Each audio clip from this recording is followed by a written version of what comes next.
Hey everyone, Bowling with the Pfaff back here at Cedarvale Lanes, Eagan, Minnesota for the 2024 PWBA Go Bowling Twin Cities Open here with the man, Patrick Martinez. How's it going? I'm really glad that you decided to do this because we have this like social media messaging relationship. Yep. And it's good to kind of come together and hash out, you know, some good stuff. No, absolutely. On video. I've seen a lot of your stuff over a lot of years, so I'm very glad that I got to do this as well. It's something that I've seen a lot of your work, and I've been really impressed. I met you last year during the World Series, which was also my first World Series, but I'm sure not yours. It was my second. Okay, well, there you go. Okay, we were almost there. We're almost right there next to each other on that one. Yeah. So, what do you want to know? I want to know about your video creation journey. Kind of packaged up nice into a little nugget to serve to our viewers. So let's go back a little bit further than that. So I've been bowling since I was 17. Okay. And I'm 27 as of, well, this recording is being filmed on the 4th. The 4th. Today is May the 4th. Yesterday was my birthday. Yeah. So about 10 years now I've been bowling. I got into the pro shop industry, and I went from DFW to New Orleans, and then whenever I moved to New Orleans was 2020. In 2020, obviously, we had the unfortunate sake of COVID, and I was locked up for several months. I'm a gamer. I play a lot of games. I broadcast a lot of my games to people that are either friends with me or people that are family members. They just wanted something to be able to connect since I was stuck in a state that I didn't really have a lot of people in. Twitch, YouTube, all of it. I tried multi-streaming as much as I possibly can. I learned how to be a broadcaster in that sense through video games, and I'm also a big avid esports fan. And then after we were let back out into society, the world, the world, society, the shop was rather slow, and I didn't have a lot of things to do. So at that point in time, I decided to pick up on TikTok. I decided just to make a few little skit stuff where it was like a few things of like, here's a ball, here's me opening the shop, things like that. Things like 10-second to 30-second things that would allow me to just do something other than feel like I was wasting my time in the shop. Since it was so quiet, everybody was still kind of skeptical about going into the pro shop or into the bowling center, or even leaving home. So I slowly but surely started making TikToks. I started at about like, I think it was late September or so in 2020. And I just made a video every few days, nothing crazy. And then one video really took off at one point or another. And I think it got about like 10 to 15K views. I started shooting up in the following numbers really quickly.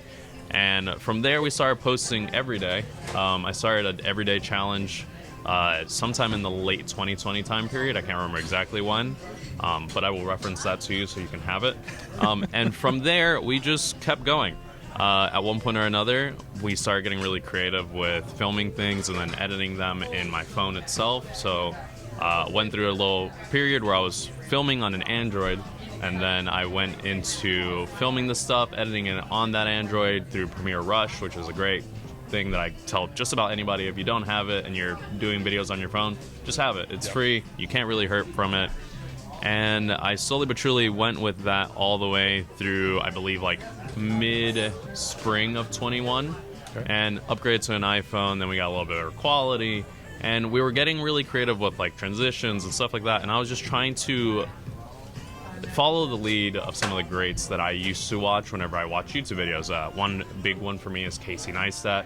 Great storyteller, but a great filmmaker, editor. He's great at making things pop.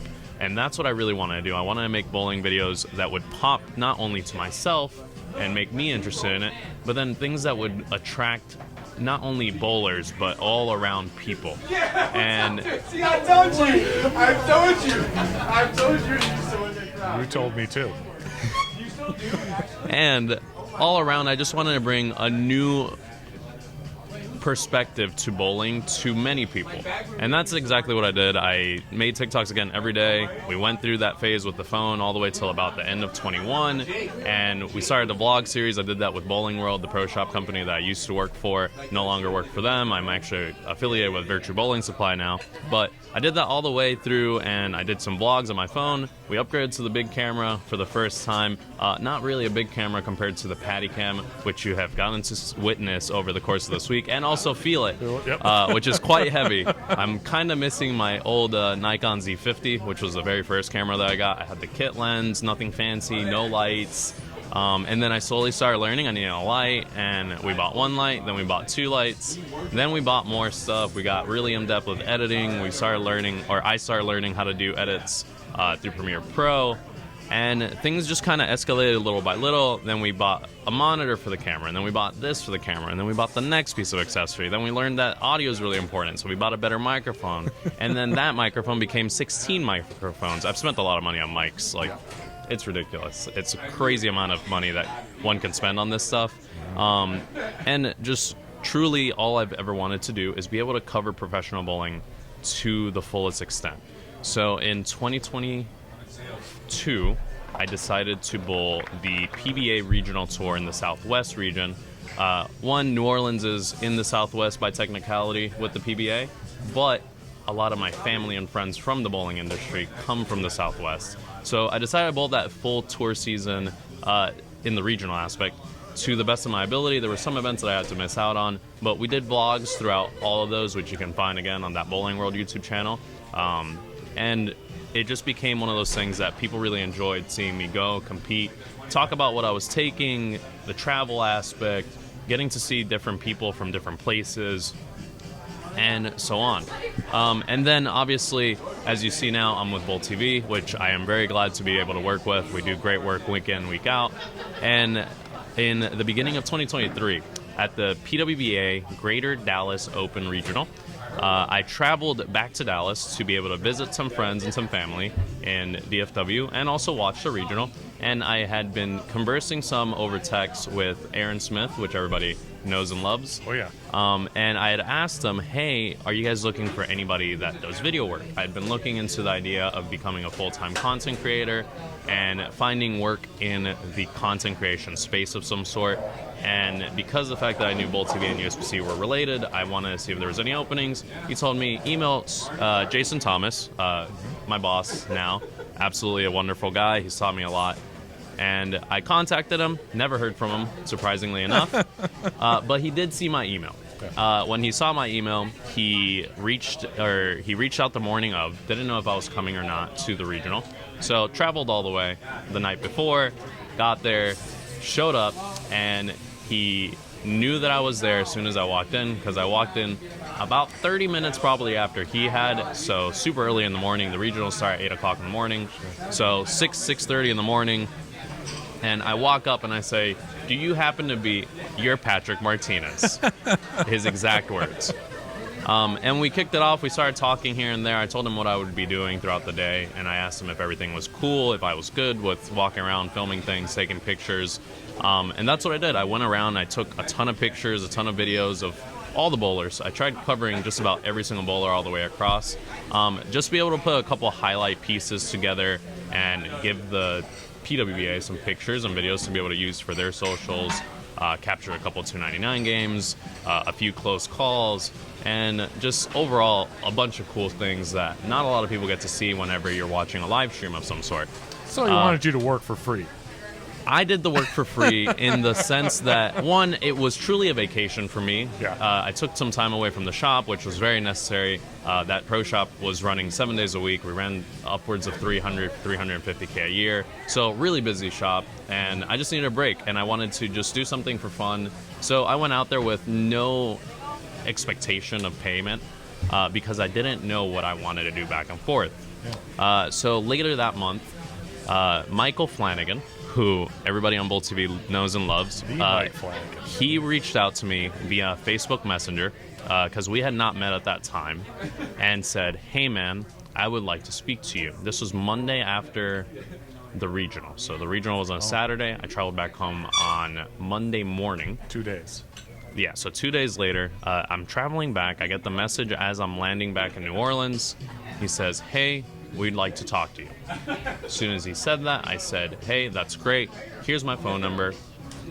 We spoke for about a day on details and a bunch of other stuff, and he was just like, "Man, I've scrolled through your Bowling World stuff. I've scrolled through your ball reviews. I've scrolled through everything you've done.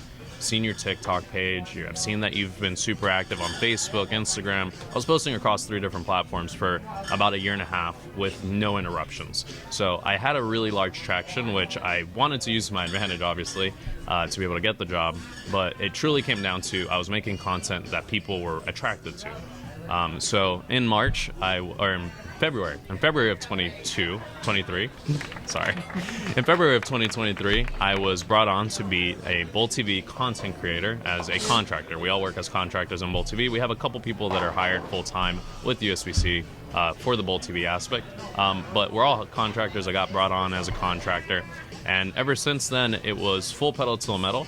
I traveled last year about 10 and a half months straight. I went back to New Orleans just to simply pack my apartment and move it to a storage unit to then continue to travel straight forward. That was around the Queen's time last year.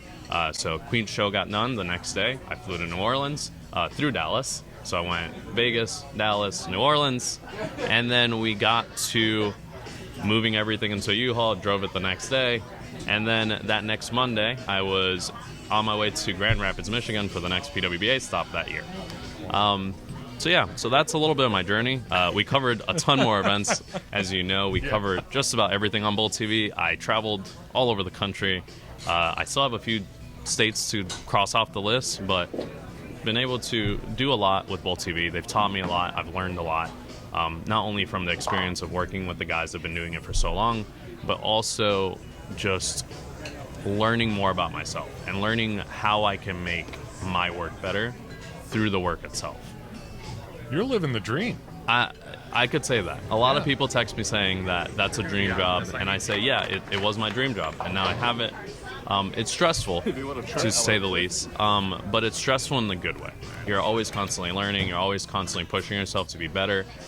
Now I get to work with some of the greatest in the industry. Curtis Von Kruger is here. He's probably one of the best bowling videographers that the world has ever seen, point blank, period.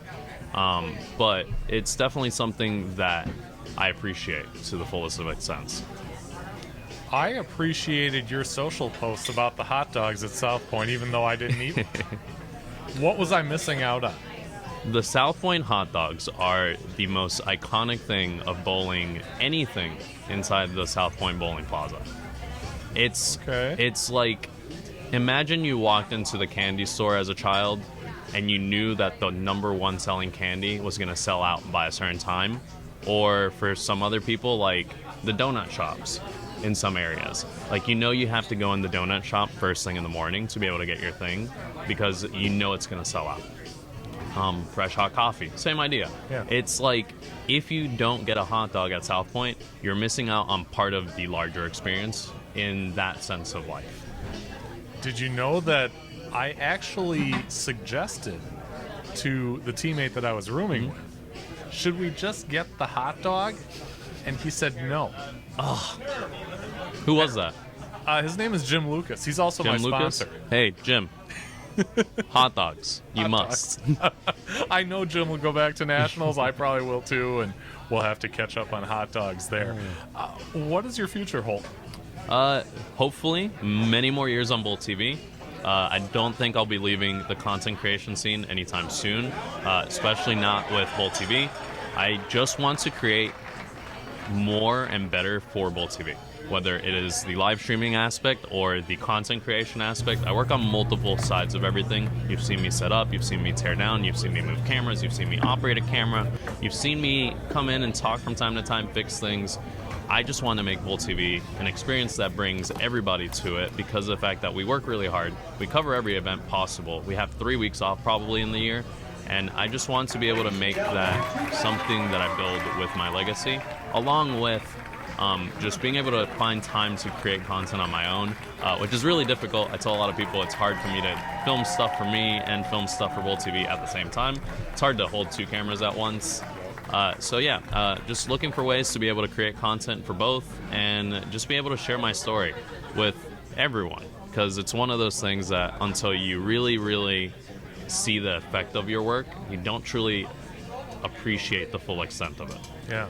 So that's all I want to do is just keep working with BowlTV, keep doing the thing that I'm doing now, and just make it better each week. This week I think we did pretty well on all fronts. We brought some upgrades to the BowlTV gear this year here on the PWBA Tour. We brought some upgrades to the BowlTV step ladders, as you just saw. Hopefully you'll be able to clip in some things from that. And just overall make things better for everybody's experience, make it worth the full extent of their money, and just give them a good experience. Give them stuff that they do not get to see very often. Yeah. Well, you are off to a great start. I appreciate that. Patrick Martinez, wielder of the patty can, Yeah, connoisseur of South Point hot dogs. absolutely. All around good guy. Thank you so much for the time. Thank you for your time, sir. Appreciate it. And thanks to all of you for watching. Keep it right here on the channel to see more coverage from the 2024 PWBA Go Bowling Twin Cities Open. Make sure you guys subscribe right there. And subscribe.